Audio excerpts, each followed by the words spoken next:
My name is Edward Vance. I turned 70 last winter inside a room with no door handle. For 40 years, I worked as a forensic accountant for the biggest firms in New York. My job wasn't to count money. It was to hunt it.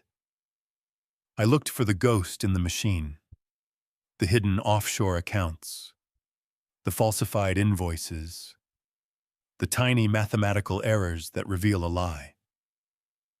I lived by a simple code. Numbers don't have emotions.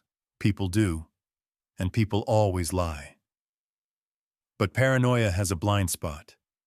It's called family. I have 2 children, Julian and Kara.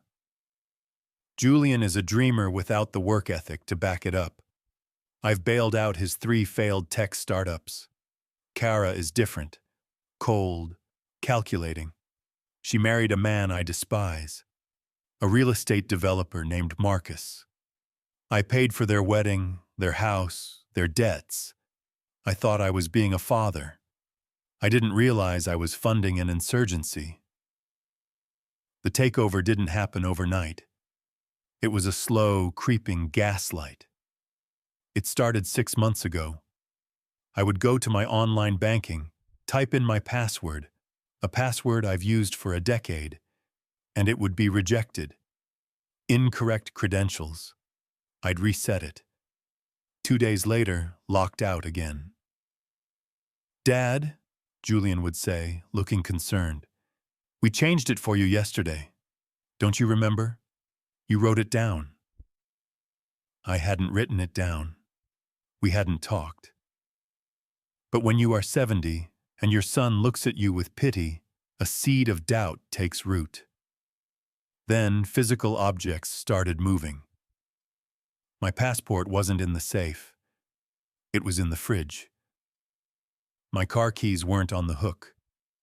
They were in the trash can. I started to panic. Was I losing it? Was my mind, the only asset I truly valued, finally depreciating? They suggested I see a specialist, a friend of the family. Dr. Eris Thorne. I agreed. I wanted answers. Dr. Thorne's office was too expensive for a general practitioner. Italian leather chairs, a Rolex Daytona on his wrist, a $40,000 watch on a doctor's salary. My auditor brain noted it immediately. Red flag. The evaluation took 20 minutes. He asked me the date. He asked me to count backward from 100. I did it perfectly. He didn't look at me. He looked at Julian.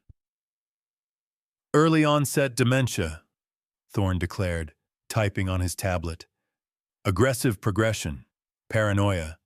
He is a danger to his own financial safety." I stood up. "This is ridiculous. I manage a $50 million portfolio. I can recite the tax code backward." "See?" Kara whispered to the doctor, wiping a tear that wasn't there. "The aggression, the denial, it's getting worse." 2 weeks later, on a Tuesday evening, I was sitting in my study reviewing a merger file.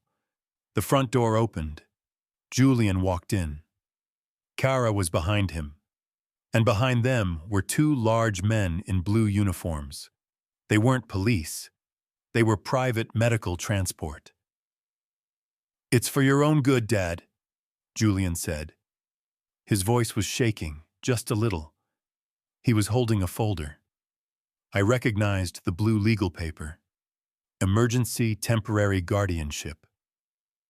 "You forged this," I said, reaching for the phone. One of the men grabbed my wrist.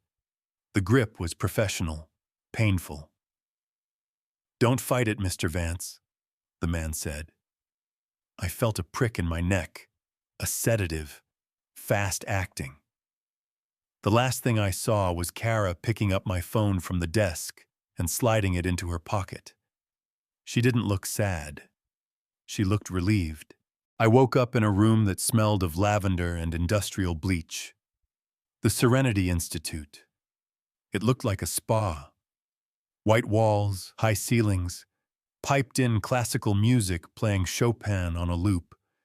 But the windows were plexiglass, and the doors had no handles on the inside. I was no longer Edward Vance, the auditor. I was patient 409. The first week was a chemical hell. They put me on a cocktail of drugs. To stabilize your mood, the nurse said. They were heavy sedatives mixed with antipsychotics. The effect was terrifying. My tongue felt too big for my mouth. My thoughts, usually sharp as a razor, were swimming in molasses. I would try to formulate a sentence, but the words would dissolve before I could speak them. I shuffled down the hallway like a zombie. I saw other patients, mostly elderly, mostly well-dressed, doing the same shuffle. Julian and Kara visited on the 10th day. They sat across from me in the common room. I was drooling slightly. I hated myself for it. "We're handling everything, Dad," Julian said. He placed a document on the table. "We just need you to sign this authorization.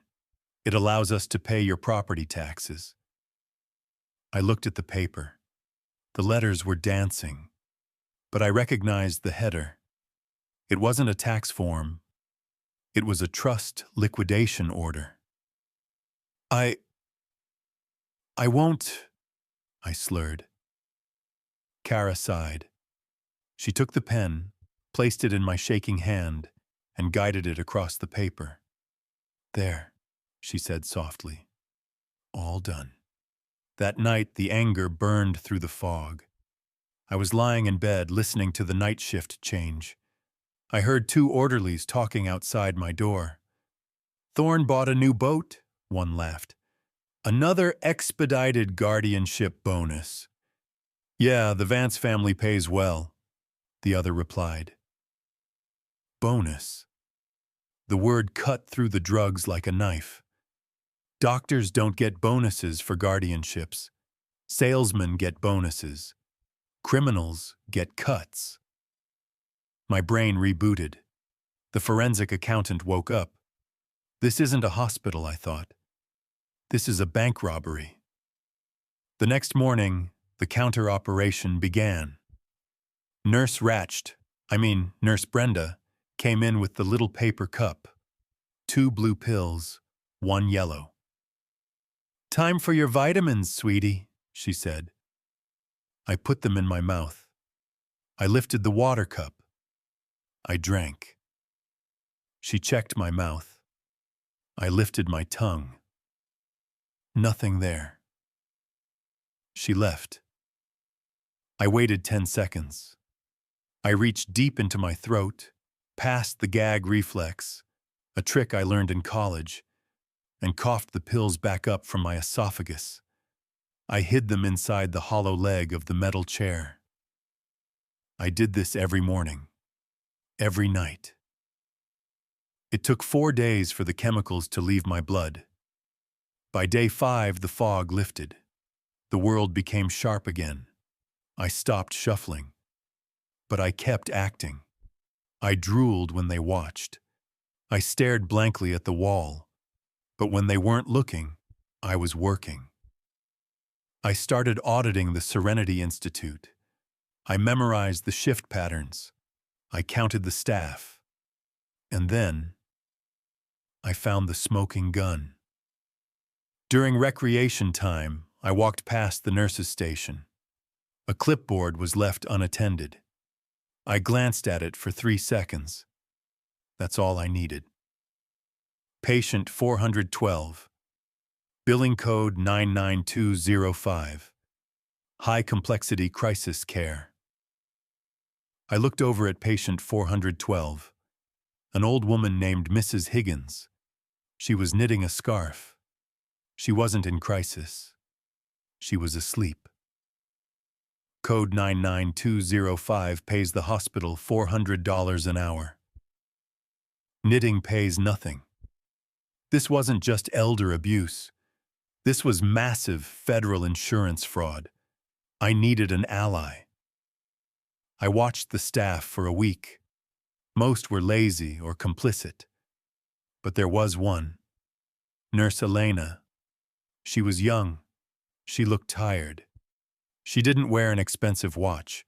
She actually talked to the patients, not at them. One afternoon, she was checking my vitals. I waited until we were alone. I dropped the act. "Elena," I said. My voice was crisp, clear, authoritative. She jumped back, almost dropping the cuff. "Mr. Vance?" "Listen to me carefully," I said. "I am not crazy. I am a forensic accountant, and I know Dr. Thorne is billing Medicare for Level 4 crisis care for patients who are playing bingo." She froze. Her eyes darted to the camera in the corner. "Blind spot," I said. "The camera doesn't cover this corner. I checked."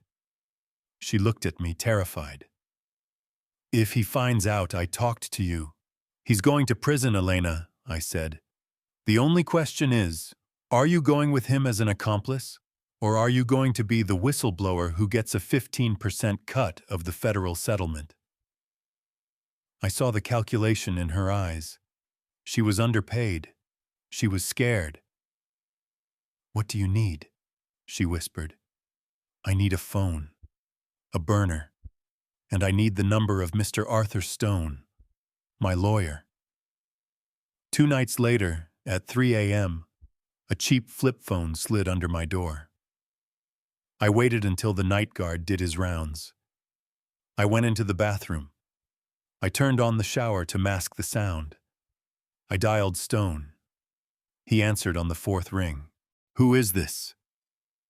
"The vault is locked," I said. It was our code phrase from 20 years ago. Silence. "Edward?" Stone's voice was rough. "My God. They told me you were incapacitated. They filed papers saying you didn't recognize your own reflection." "Do I sound incapacitated, Stone?" "No," he said. "You sound like you're conducting an audit." "I am," I said. "Get the paperwork ready. We are filing for an emergency competency hearing. And Stone, bring the FBI." The hearing was set for 10 days later. Julian and Kara tried to block it. They filed emergency motions claiming I was a danger to the public. They claimed I had threatened staff. But they didn't know about Elena. Elena had smuggled out a USB drive I had prepared. It contained photos of the billing charts, the falsified logs, and a video of me, fully lucid, explaining the complex tax implications of the hospital's shell company. The day of the hearing arrived. I walked into the courtroom. I wasn't wearing a suit. I was wearing the gray sweatpants of the asylum. I wanted the judge to see exactly what they had done to me. Julian and Kara sat with their high-priced lawyer. They looked confident. Smug. Dr. Thorne took the stand first. He adjusted his silk tie. "Your Honor, Mr. Vance is a tragedy. His paranoia is advanced. He believes his children are robbing him. It is a classic textbook delusion." My lawyer, Mr. Stone, stood up. He looked like a shark smelling blood. "Dr. Thorne," Stone said, "you diagnosed Mr. Vance with advanced dementia, correct?" "Yes." "And yet," Stone pulled a paper from his file, "on the night of October 14th, while supposedly demented, Mr. Vance managed to identify a $40,000 billing error in your department's ledger based on memory alone. Here is the nurse's log confirming it." Thorne blinked.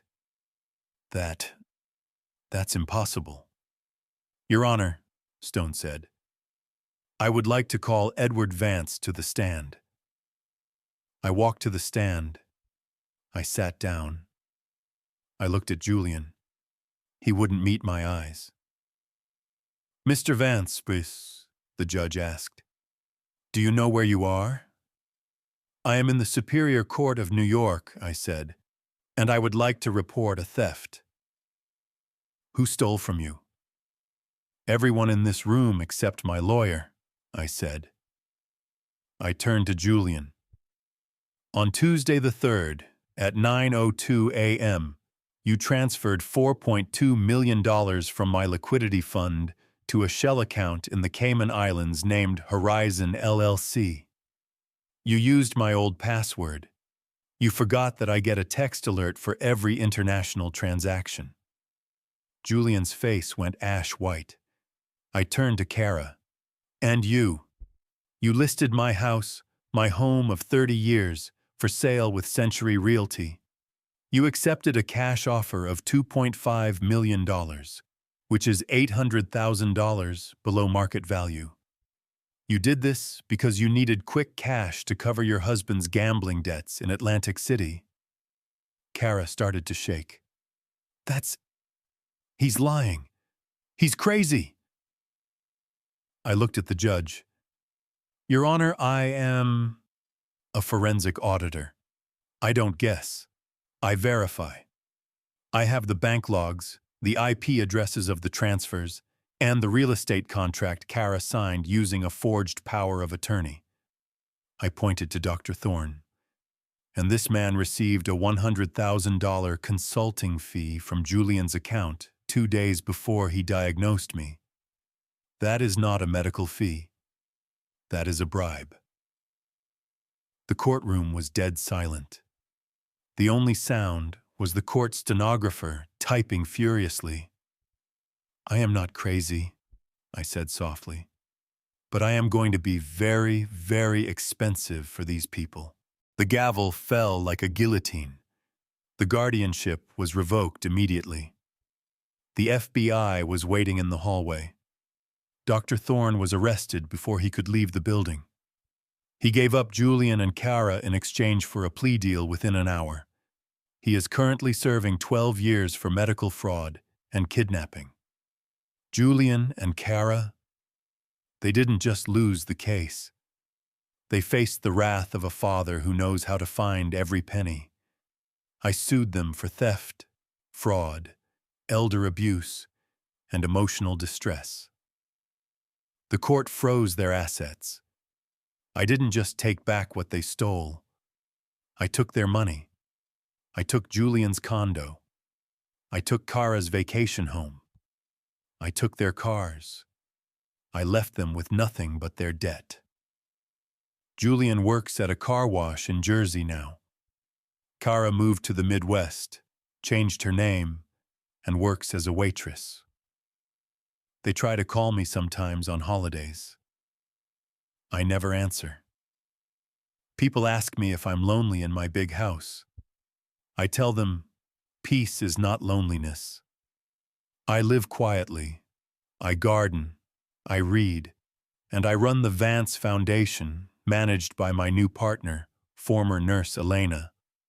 We provide legal defense for elderly people fighting predatory guardianships. We have saved 40 people so far. I miss the idea of having a family. I miss who I thought my children were, but I don't miss the strangers who looked at me and saw only a paycheck. I learned the hardest lesson of my life at 70. Sometimes you have to lose your family to find your sanity. And frankly, it's a trade I'd make again.